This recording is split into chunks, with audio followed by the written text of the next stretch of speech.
अथर्वविधान. पुष्कर ऋषी म्हणतात, शांतितेय गणाने गहन करावे म्हणजे शांती लाभते. भेषज गणा हे रोहिण रोगहरण करते. त्रिसप्ती या गणाने पापापासून मुक्ती, अभय गणाने भयापासून मुक्ती मिळते. अपराजित गणाने हवन केले असता पराजय होत नाही. आयुष्य गणाने आयुष्य मिळते. स्वस्थमन गणाने कल्याण प्राप्ती होते. सर्व वर्म गणाने योग प्राप्ती होते. वास्तुश्वस्त्वा गणाने वास्तुदोष नष्ट होतात. मेंद्रा गणाने दोष निवारण व 18 प्रकारच्या शांती प्राप्त होतात.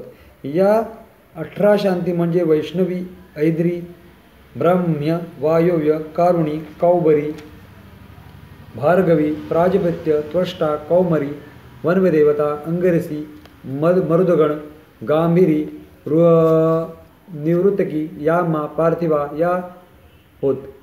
यात सामृतः या गणाने होम केल्यास मृत्यू टळतो. सुवर्णस्त्वा याने सर्पबाधा होत नाही.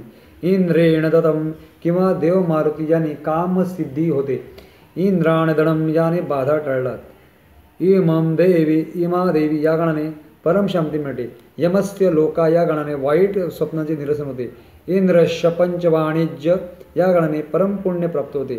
कामो मे वाजी आणि अहंते भग्ना या गणाने भाग्यवृद्धी होते. ध्रुव ध्रुवीण या गणाने जागा मिळते. शमहत्तत्वहाना गणाने शत्रुता नाश होतो. तम त्वम त्वाम यश त्वम त्वम यश बुद्धी वाढ होते. यथा भृगवती गणाने स्त्रीसुखी मिळते. येन चेहदिशीच्या गणाने गर्भ राहतो. अयम ये योनी या गणाने पुत्र लाभ होतो. मज मुत्वा गणाने अपमृत्यू टळतो. या गणाने होमवाने ही फळे मिळतात. तेल, कण, राजीची राई, रक्त, विष, काट्याचा समिधा या जारण मारण्याच्या होमासाठी अभिचार कर्मासाठी वापराव्यात.